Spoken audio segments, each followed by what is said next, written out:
Now this game is bad, and I'm not talking about its gameplay or its graphics or its replay value. I just mean it's bad.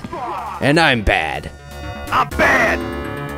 But the real question is, are you a bad enough dude to play this game? Well, I'll just assume that since you're watching CGR Undertow in the first place, that you are. Well, if you're on board so far, put on some white sweatpants, and it's time to check out Bad Dudes vs. DragonNinja.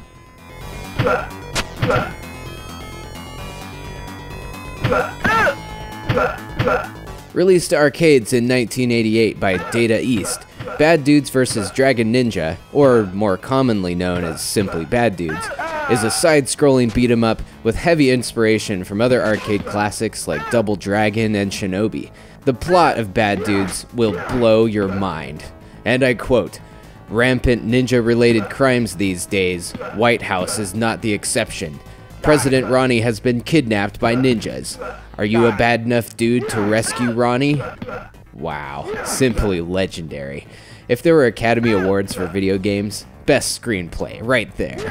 So clearly the presentation is already awesome, like Michael Dudikoff American Ninja awesome.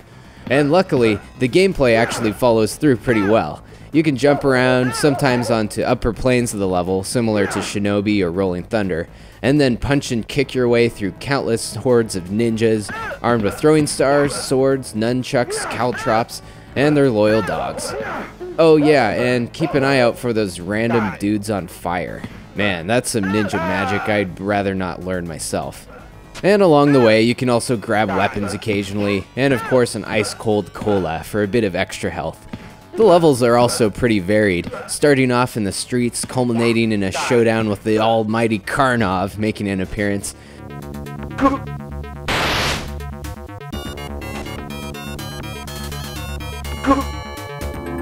And then you'll continue on to fight ninjas on top of semi-trucks, in the sewers, on a train, and eventually the ninja hideout. And if you're bad enough to make it to the end, you receive the ultimate prize, burgers. So since it's an arcade game, you can probably play through the whole thing in less than half an hour. And thanks to the Data East Arcade Classics collection on the Nintendo Wii, you won't have to spend $5 or so to mash buttons through some of the brutally unfair boss battles. And Bad Dudes is still a ton of fun to play today. It's also worth checking out the various ports for home computers, and the NES version is also very well done, although it does lack simultaneous two-player mode. So to me, it's pretty clear why Bad Dudes is still remembered so fondly today. Not so much for innovative gameplay, tight controls, or anything boring like that, but simply for its rad attitude. It's a badass cult classic for a reason.